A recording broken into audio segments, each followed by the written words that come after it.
अपनी पैनी नजर के कारण ही इस पक्षी की अपनी ही एक अलग पहचान है। इसीलिए इसे चक्षुश्रवा के नाम से भी जाना जाता है, अर्थात आंखों से सुनने वाला। जी हाँ, आज हम बात कर रहे हैं बाज की। बाज आसमान की ऊंची ऊंचाइयों में उड़ान भरता है और वहाँ की आज़ादी को भरपूर जीता है, और यही कारण है कि यह पक्षी हमें सिखाता है कि हमें अपना जीवन किस प्रकार जीना चाहिए। यह एक कुशल शिकारी ही नहीं है, अपितु एक गुरु भी है जो हमें सही मायनों में सिखाता है कि मनुष्य को किस प्रकार का जीवन जीना चाहिए। वहीं दूसरी तरफ सांप है जो अपना संपूर्ण जीवन धरती पर रेंगते रेंगते ही काट देता है। उसे आसमान की ऊंचाइयों से कोई लेना देना नहीं है, और कहीं ना कहीं वह अपनी एक छोटी सी जिंदगी में बहुत खुश भी है। उसे नई चुनौतियों से कोई वास्ता उसका नहीं होता।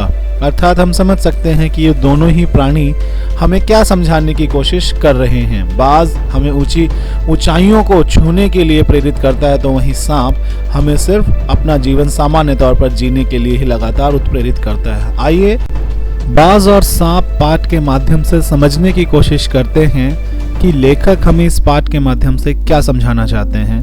एक पाठक के तौर पर हम इस पाठ से क्या सीख सकते हैं जो हमारे व्यक्तित्व को और अधिक ऊंचाई प्रदान करे और अधिक सशक्त बनाए, और हम जीवन की उन ऊंचाइयों को छू पाएं जिसकी आशा हमारे माता पिता के मन में होती है। दोस्तों, अब हम अपना पाठ पढ़ना शुरू करते हैं, बाज और सांप, जिसके रचनाकार हैं निर्मल वर्मा। आइए देखें वर्मा जी हमें इस पाठ के माध्यम से क्या समझाना चाह रहे हैं। समुद्र के किनारे ऊंचे पर्वत की अंधेरी गुफा में एक सांप रहता था। सांप कहाँ रहता है? सांप रहता है अंधेरी गुफा में।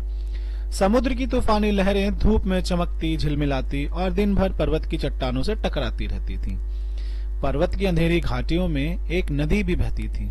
अपने रास्ते पर बिखरे पत्थरों को तोड़ती, शोर मचाती हुई यह नदी बड़े जोर से समुद्र की ओर लपकती जाती थी। जिस जगह पर नदी और समुद्र का मिलाप होता था, मिलाप अर्थात मिलाप हम कहते हैं मिलन, वहां लहरें दूध के झाग से सफेद दिखाई देती थीं। अपनी गुफा में बैठा हुआ सांप सब कुछ देखा करता। लहरों का गर्जन, आकाश में छिपती हुई पहाड़ियां, टेढ़ी मेढ़ी बल खाती हुई नदी की गुस्से से भरी आवाजें। वह मन ही मन खुश होता कि इस गर्जन तर्जन के होते हुए भी वह सुखी और सुरक्षित है। कोई उसे दुख नहीं दे सकता। सबसे अलग, सबसे दूर वह अपनी गुफा का स्वामी है। ना किसी से लेना, ना किसी से देना। दुनिया की भाग दौड़, छीना झपटी में वह दूर है। सांप के लिए यह सबसे बड़ा सुख था। एक दिन एकाएक आकाश से उड़ता हुआ खून से लथपथ एक बाज सांप की उस गुफा में आ गिरा। अब हम समझ ही सकते हैं कि जो हमारा सांप और बाज होते हैं वो आपस में एक दूसरे के बहुत बड़े दुश्मन होते हैं। अब इससे क्या होगा? इससे सांप थोड़ा सा सकपका जाएगा। देखिए क्या हुआ। एक दिन एकाएक आकाश में उड़ता हुआ खून से लथपथ एक बाज सांप की उस गुफा में आ गिरा। उसकी छाती पर कितने ही जख्म के निशान थे। पंख खून से सने थे और वह अधमरा सा जोर जोर से हाफ रहा था। जमीन पर गिरते ही उसने एक दर्द भरी चीख मारी और पंखों को फड़फड़ाता हुआ धरती पर लौटने लगा। डर से सांप अपने कोने में सिकुड़ गया। अब देखो, सांप एकदम से परेशान हो गया। सिकुड़ गया मतलब छिप गया, अपने आप को समेट लिया उसने। किंतु दूसरे ही क्षण उसने भाप लिया कि बाज जीवन की अंतिम सांसें गिन रहा है और उससे डरना बेकार है। यह सोचकर उसकी हिम्मत बंधी और वह रेंगता हुआ उस घायल पक्षी के पास जा पहुंचा। उसकी तरफ कुछ देर तक देखता रहा, फिर मन ही मन खुश होता हुआ बोला, क्यों भाई, इतनी जल्दी मरने की तैयारी कर ली? बाज ने एक लंबी आह भरी।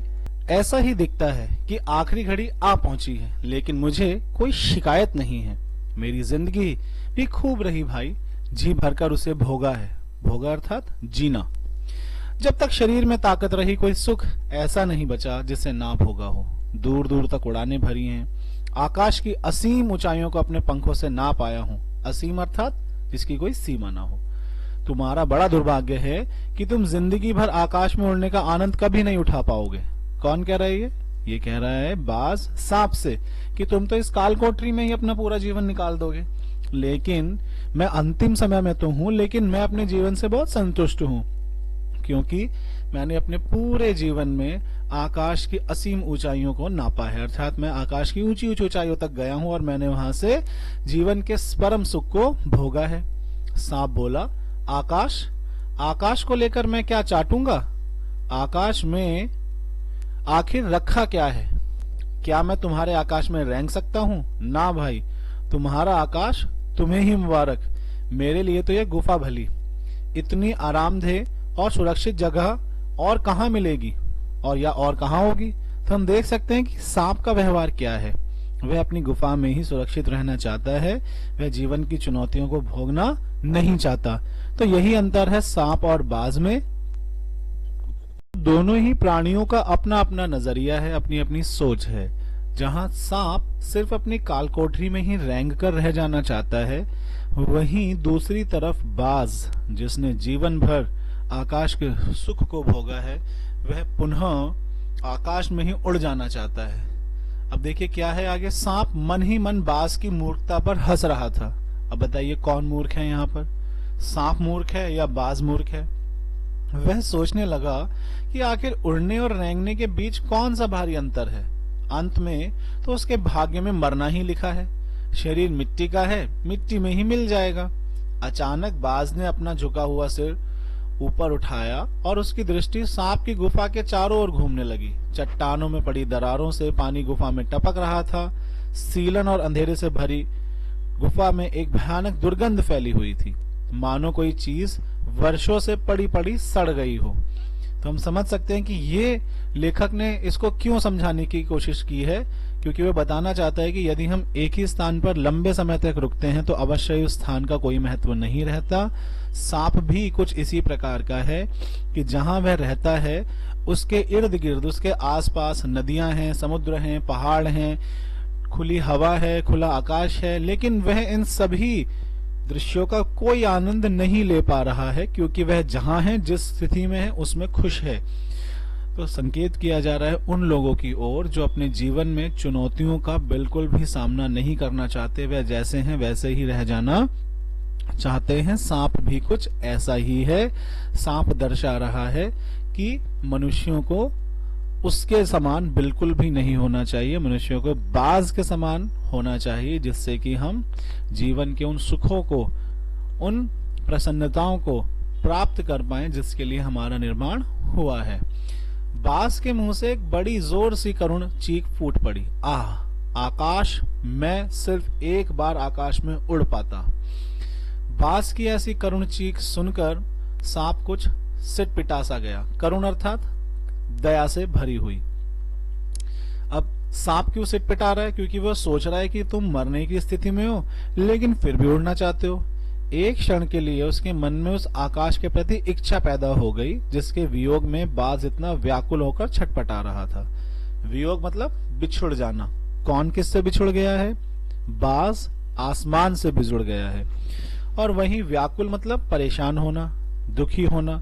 अब दुखी होकर वो क्या हो रहा है? छटपटा रहा है, परेशान हो रहा है। उसने बाज से कहा, यदि तुम्हें स्वतंत्रता इतनी प्यारी है तो इस चट्टान के किनारे से ऊपर क्यों नहीं उड़ जाने की कोशिश करते?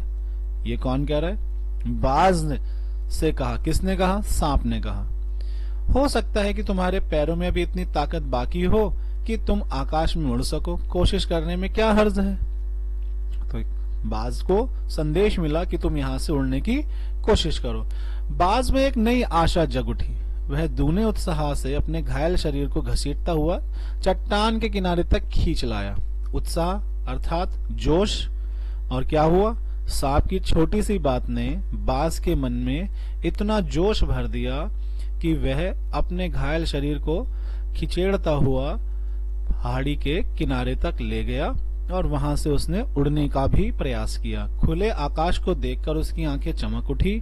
उसने गहरी लंबी सांस ली और अपने पंख फैलाकर हवा में कूद पड़ा। तो हमने देखा कि सांप के दो शब्दों ने किस प्रकार बाज के मन को बदल दिया, किंतु उसके टूटे पंखों में इतनी शक्ति ही नहीं थी कि उसके शरीर का बोझ संभाल सके। पत्थर सा उसका शरीर लुढ़कता हुआ नदी में जा गिरा।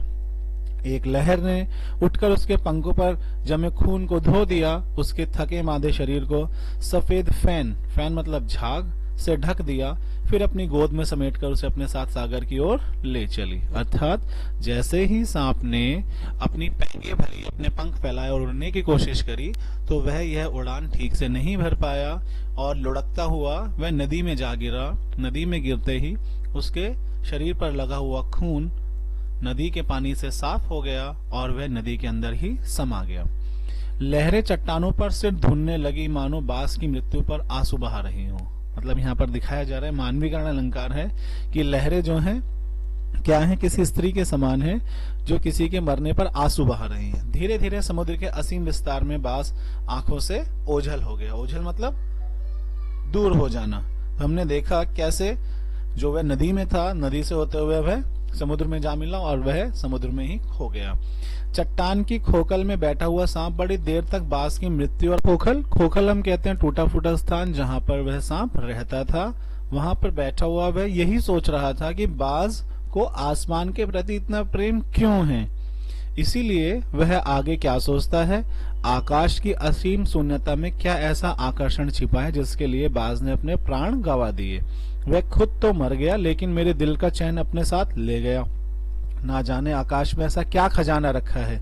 एक बार तो मैं भी वहां जाकर उसके रहस्य का पता लगाऊंगा, चाहे कुछ देर के लिए ही हो। कम से कम उस आकाश का स्वाद तो चख लूंगा। तो अब देखो, ये होती है अपनी प्रभावशीलता कि बाज जाते जाते भी ऐसे प्राणी को उत्साहित कर गया, उसके अंदर जोश भर गया जिसके पंख ही नहीं है। और कौन है वो है सांप। सांप के मन में भी ये इच्छा उठी कि वह भी आकाश में कुछ पैंगे भरे, उसमें जो स्वाद है, उसमें जो आनंद है, प्रसन्नता है, उसकी अनुभूति कर पाए। लेकिन देखिए क्या होता है आगे। यह कहकर सांप ने अपने शरीर को सिकोड़ और आगे रेंगकर अपने को आकाश की शून्यता में छोड़ दिया। अर्थात वह कूद पड़ा। धूप में क्षण भर के लिए सांप का शरीर बिजली की लकीर सा चमक गया, किंतु जिसने जीवन भर रेंगना सीखा था वह भला क्या उड़ पाता। नीचे छोटी छोटी चट्टानों पर धप से सांप जा गिरा। ईश्वर की कृपा से बेचारा बच गया, नहीं तो मरने में क्या कसर बाकी रही थी। सांप हंसते हुए कहने लगा, सो उड़ने का यही आनंद है, भर पाया मैं तो। पक्षी भी कितने मूर्ख हैं, धरती के सुख से अनजान रहकर आकाश की ऊंचाइयों को नापना चाहते हैं। अर्थात वे सोच रहे कि भाई मैंने तो कोशिश की लेकिन मुझे वहां पर आकाश में कोई आनंद मिला ही नहीं। तो ये जो पक्षी हैं ये सब मूर्ख हैं, क्योंकि ये उड़ते हैं और धप से नीचे गिर जाते हैं और मर जाते हैं। इससे अच्छा तो हमारी धरती है जहां पर हम रेंग करके अपना जीवन बिता सकते हैं। किंतु अब मैंने जान लिया कि आकाश में कुछ नहीं रखा, केवल ढेर सी रोशनी के सिवा वहां कुछ भी नहीं।